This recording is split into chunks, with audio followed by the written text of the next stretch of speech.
ఉగాదికి ఒక ప్రత్యేకత ఉంటుంది. ఎందుకంటే 6 రుచులు కలిపిన ఆ యొక్క ఉగాది పచ్చడిని అందరూ కూడా తింటారు. పచ్చడిలో ఉండే విధంగా ఆ తీయదనం, చేదు, పులుపు, వగరు ఇలా తీసుకుంటే 6 రుచులు కూడా మన జీవితంలో అనేక మలుపులు సూచిస్తుంది. ఉగాది రోజున అన్ని మంచి పనులు చేయమంటారు. ఎందుకంటే ఆ రోజు చేసే మంచి పనులు ఆ సంవత్సరం పాటు ప్రతి నిమిషం అదే గుర్తించుకొని మనం అదే విధంగా మెలగాలి, మంచి జరగాలనే ఉద్దేశంతో ఈ ఉగాదిని ఆ మంచి పనులన్నీ కూడా ఆ రోజు చేయమంటారు. అలాగే పంచాంగ శ్రవణం చేస్తారు. ఎందుకు పంచాంగ శ్రవణం చేస్తారంటే ఆ సంవత్సరంలో జరిగే మంచి చెడ్డలన్నింటినీ కూడా పండితులు మనకి వివరిస్తారు. అంటే రాబోయే ప్రమాదాన్ని కానీ విపత్తులను కానీ ముందే మనం గుర్తించుకొని దానికి అనుగుణంగా మనం తయారవడానికి పండితులు తమ యొక్క ప్రవచనాల ద్వారా మనకి చెప్తారు పంచాంగాన్ని. ఇప్పుడు ఆ షడ్ రుచుల యొక్క ఒక్కొక్క రుచిని గురించి మన విద్యార్థులు తెలియజేస్తారు. అందరికీ శుభోదయం. ముందుగా అందరికీ ఉగాది శుభాకాంక్షలు. నా పేరు వి గౌతమ్ కుమార్. నేను 3వ తరగతి చదువుతున్నాను. ఈరోజు నేను ఉగాది విషయాలను చెప్తున్నాను. ఉగాది అనేది మన యొక్క క్రోధనామ సంవత్సరం. ఈ రోజున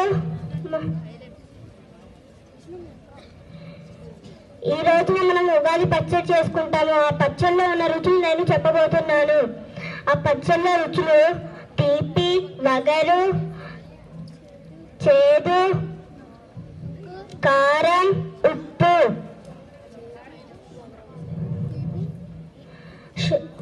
ధన్యవాదాలు.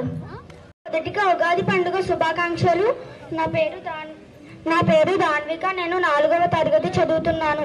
ఇప్పుడు నేను చెప్పబోయేది తెలుగు నెలలు: చైత్రం, వైశాఖం, జ్యేష్టం, ఆషాఢం, శ్రావణం, భాద్రపదం, ఆశ్వీజం, కార్తీకం, మార్గశిరం, పుష్యం, మాఘం, ఫాల్గుణం.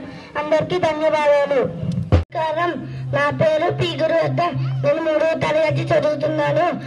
ఇప్పుడు నేను ఉగాది పచ్చడిలో వాడే ఉప్పు కోసం చెప్తున్నాను. ఉప్పు మన శరీరానికి చాలా అవసరం. యాసిడ్స్ బ్యాలెన్స్ చేస్తుంది. తగిన మోతాదులో మాత్రమే ఇది శ్రేయస్కరం. జీవితంలో ఉత్సాహం మరియు రుచి సంకేతం. ధన్యవాదములు. మెనర్వ కుటుంబ సభ్యులందరికీ శ్రీ క్రోధినామ మెనర్వ సంవత్సర ఉగాది శుభాకాంక్షలు. నా పేరు వినయ్ కుమార్. నేను 5వ తరగతి చదువుతున్నాను. ఈ రోజు నేను ఉగాది పచ్చడిలో వాడే మిరియాల గురించి చెప్పబోతున్నాను. మిరియాలు షడ్రుచులలో కారాన్ని సూచిస్తుంది. కోపం అనే లక్షణాన్ని సూచిస్తుంది. కారం రోగ నిరోధక శక్తిని పెంచుతుంది. చర్మం సంబంధించిన వ్యాధుల్ని తగ్గిస్తుంది. కోపాన్ని నియంత్రించే శక్తిని సూచిస్తుంది. ధన్యవాదములు. సభ్యులందరికీ శ్రీ క్రోధినామ సంవత్సర ఉగాది శుభాకాంక్షలు. నా పేరు ధనిష్ఠ బ్రహ్మ. నేను 5వ తరగతి చదువుతున్నాను. నేను ఈరోజు ఉగాది పచ్చడిలో వాడే చింతపండు గురించి చెప్పబోతున్నాను. చింతపండు షడ్రుచుల్లో పులుపును సూచిస్తుంది. చింతపండులో పొటాషియం అధికంగా ఉంటుంది. రక్తపోటును నియంత్రించడంలో సహాయపడుతుంది. చింతపండులోని కెరోటిన్ గుండెకు హాని కలిగించే చెడు కొలెస్ట్రాల్ను తగ్గిస్తుంది. కఫం పోగొడుతుంది. నేర్పుగా వివరించవలసిన పరిస్థితులను సూచిస్తుంది. ధన్యవాదాలు. సభ్యులందరికీ శ్రీ క్రోధినామ సంవత్సర ఉగాది శుభాకాంక్షలు. నా పేరు గౌతమ్ కృష్ణ. నేను 5వ తరగతి చదువుతున్నాను. నేను ఉగాది పచ్చళ్ళలో వాడే మామిడికాయ గురించి చెప్పబోతున్నాను. మామిడికాయ షడ్రుచుల్లో వగరును సూచిస్తుంది. ఎన్నో ఔషధ గుణాలు ఉన్న కాయ మామిడికాయ. జ్ఞాపక శక్తిని పెంచుతుంది. క్యాన్సర్ తో పోరాడడానికి సహాయపడుతుంది. కొత్త సవాళ్లను సూచిస్తుంది. ధన్యవాదములు. అందరికీ శుభోదయం. మెనర్వా కుటుంబ సభ్యులందరికీ శ్రీ క్రోధినామ సంవత్సర ఉగాది శుభాకాంక్షలు. నా పేరు చరణ్ తేజ్. నేను 5వ తరగతి చదువుతున్నాను. ఈరోజు నేను ఉగాది పచ్చడిలో వాడే వేప పువ్వు గురించి చెప్పబోతున్నాను. వేప పువ్వు షడ్రుచులలో చేదును సూచిస్తుంది. దేహంలో మలినాలను తొలగించడానికి వేప పువ్వును ఉపయోగిస్తారు. వేపలో ఎన్నో అద్భుతమైన ఆయుర్వేద ఔషధీయ గుణాలు ఉన్నాయి.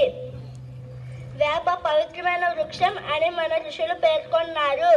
వేపను చర్మ సమస్యలకు, మధుమేహానికి, కంటి సమస్యలకు, ఇంకా ఎన్నో సమస్యల నివారణకు ఉపయోగిస్తారు. వేప పువ్వు సూచిస్తుంది. ధన్యవాదాలు.